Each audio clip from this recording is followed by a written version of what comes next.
સુરત શહેરમાં આરટીઓની બોગસ રસીદો બનાવી ટ્રાફિક પોલીસે જપ્ત કરેલા વાહનો બારોબાર છોડાવવાના કૌભાંડનો મુખ્ય સૂત્રધાર 6 મહિનાથી વોન્ટેડ સુનિલ શર્માને સરથાણા પોલીસે ઝડપી પાડ્યો છે।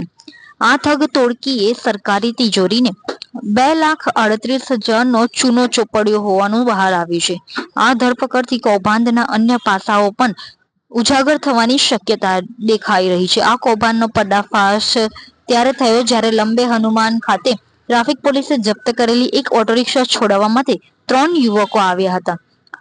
આ યુવકોએ પોતાના નામ વિશાલ, કૃષ્ણ અને સુનિલ જણાવ્યા હતા। આરોપીઓ વિશાલ દ્વારા આરટીઓમાં દંડ ભર્યાની એક સ્લીપ રજૂ કરવામાં આવી હતી, જો કે ટ્રાફિક પોલીસે સ્લીપની ખરાઈ કરતા તે ખોટી હોવાનું જણાવ્યું હતું। વધુ તપાસ કરતા જાણવા મળ્યું કે આ સ્લીપ અન્ય કોઈ વાહન માલિક દ્વારા ખરેખર ભરાયેલા દંડની વિગતો ધરાવતી હતી, જેને આ ઠગ ટોળકીએ સુધારીને બોગસ રીતે રજૂ કરી હતી। છેલ્લા 1 વર્ષના સમયગાળામાં વિશાલ, કૃષ્ણા, સુનિલ સહિતની આ ઠગ ટોળકીએ આ જ મોડસ ઓપરેન્ડીથી કુલ 29 વાહનો ખોટી રસીદ રજૂ કરીને છોડાવ્યા હતા।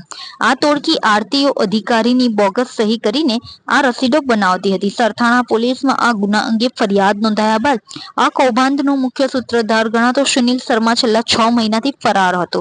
સરથાણા પોલીસે બાતમીના આધારે આ રિક્ષા ચાલક સુનિલ શર્માને પકડી પાડ્યો છે।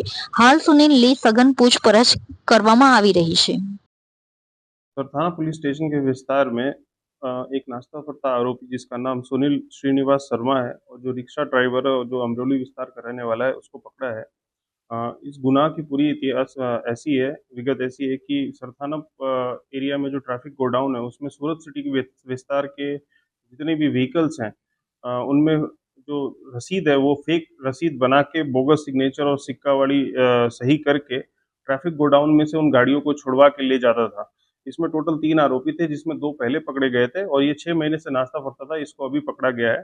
इन लोगों ने मिलकर टोटल 2,38,000 रुपये जो सरकारी पैसा है उसको चूना लगाया है। तो इसके बिहाफ पे हमने सरथाना पुलिस स्टेशन ने बहुत दिन से हम वॉच पे थे इसके और इस तीसरे आरोपी को भी हमने पकड़ लिया है।